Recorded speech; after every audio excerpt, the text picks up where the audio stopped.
Welcome to Things to Invest, where we talk about investing, finance, and professional development. As a recording time of 11:54 a.m. on Eastern Time, Ethereum trading $4,009, down about 0.18% so far. On the overall crypto market, you see clearly altcoins are surging relatively nicely across the spectrum right now, while the equity side of the house is obviously rebounding from the 3 consecutive sell days that we have been experiencing so far. Obviously, due to the various different macro affectation that we've been experiencing from the FOMC meeting, the CPI report, to the Omicron variants, seems like it's spiking on the domestic regional level, and also with the most recent volatility coming from Joe Biden's speech yesterday on his confirmatory signals on what are the next tactical steps, on how he's going to be proceeding onto tackling Omicron heads on, right? So based on all the affectations, seems like we have jumped over like 4 different hurdles or obstacles, if you may. It seems like it's been just like the Olympic triathlon or something like that. Right now, we're translate into a more of a normalized level on crypto. But obviously, with the anti-collision effects that we're seeing from the equity side, we are seeing some, normalization from the crypto side, knowing the fact that the monetary circulation is more vocal, emphasizing on equity buying power today. So, with respect to recording time of around noon, we have seen some rebound from the previous days of sell-offs, hitting all the way to the most severe level of the 3,650 in the previous weekend, and the subsequent previous weekend that basically 2 weekends ago, we hit all the way down even to the 3,475. Is the worst over? We will dive into technicals to see the risk management levels in a bit to triangulate what's the next tactical steps going forward, right? And just take a look at the news front. I would say collectively there are some trivial news here and there that pops up.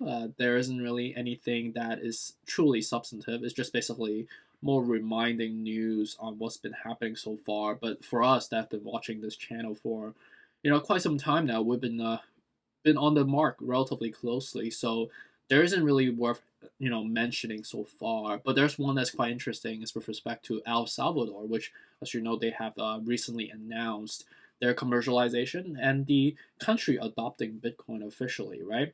And it seems like from the president on a Twitter post yesterday, he has bought 21 Bitcoins on behalf of El Salvador to celebrate the 21-21-21 kind of a a synchronization with the dates, right? Knowing the fact yesterday was December 21st, 2021, but obviously December is 1-2, so it's kind of swapped oppositely. So I guess it's just more of a trivial type of meme-like affectation he wants to mark on El Salvador's macro support onto Bitcoin's value proposition, but is it really substantive in terms of why he bought what he did? I mean, we have bounced down to, from all-time high of $69,000 to now down about $20,000 to $49,000.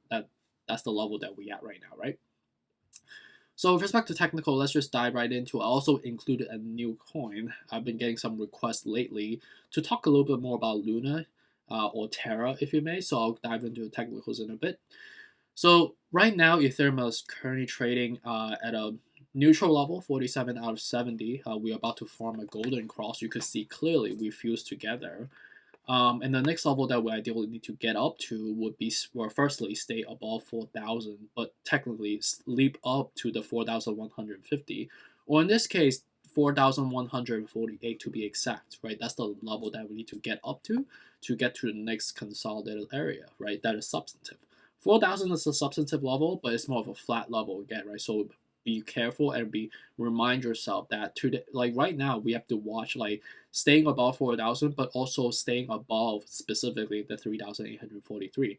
And I think we have a real shot of actually staying above, but contingent on how much more bullishness that we've seen from the equity side, that could deplete into our pool of capital that the monetary circulation will go into crypto, right? So something to look out for, but staying above 4,000 shows a lot of support And that's something we appreciate because it's building an architectural support for this asset going forward. Respect to Bitcoin is currently above 47,893, which is the next level, right? Right now we are on the cusp of basically breaking to 50K. At the moment, we're still at the neutral level, comparable to Ethereum, I would say, at the 45 out of 70. So next level they need to watch is basically at the 50K. As we break 50K, the next level that we need to leap up to will be a relatively sizable gap, right, to 52,700, right? So that's something we need to look out for to see if that's, we have the real shot of getting to it. And based on the news that we've talked about earlier this morning from my first posting, around like 8:30 a.m. this morning, I think that $10,000 in 2022 can be a real stretch, right? Especially not in the near term. I definitely do not see, us crashing down, especially with like a week away from, heading to 2022. I definitely do not see us breaking all-time high this year. I definitely do not see us breaking to all-time low this year either.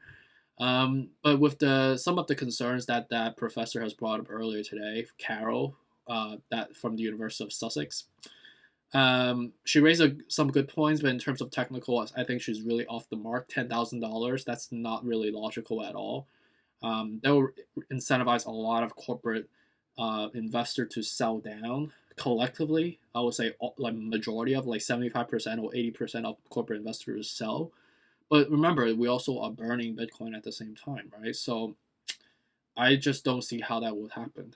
I think she's probably just want to drive some stir into the market so it allows her to buy the dip, I guess. So we don't know the incentives of why she did what she did or why she spoke out in this type of fashion when we're relatively already over depleted, right? So to each his own.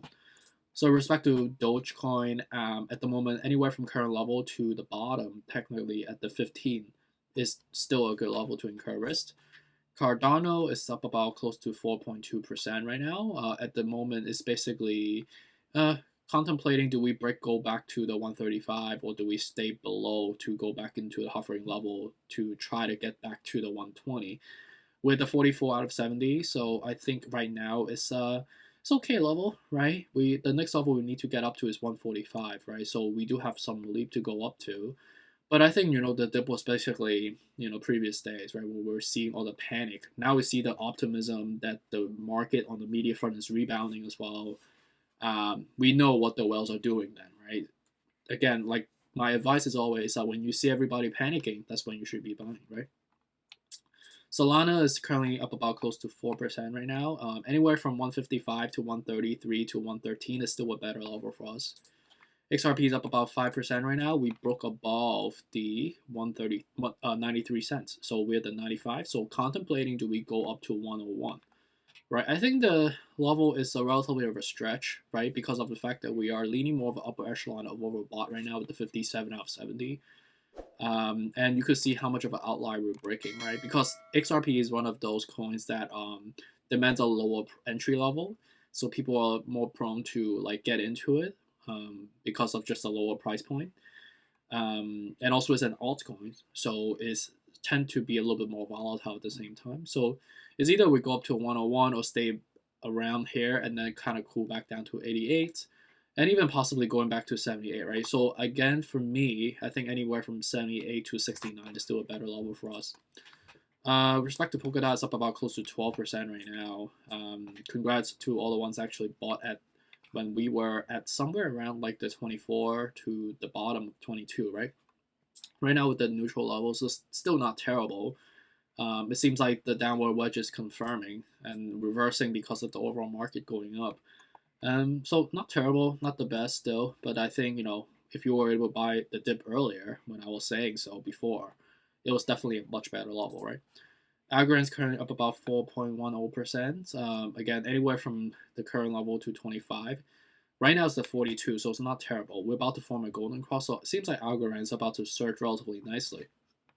Shiba Inu is currently up about 14%, surging because of the downward wedge pattern, firstly, and secondly because of the overall macro reversal.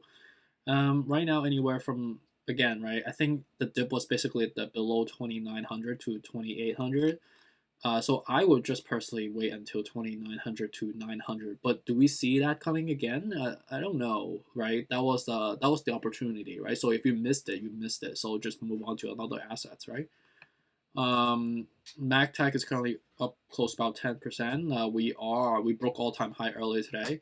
So right now it's in a new territory. I don't know if this makes sense to be buying at this moment, right? Again, at 175 to 143, that was the level to incur risk. So hopefully you guys actually bought in when we were at that level, right?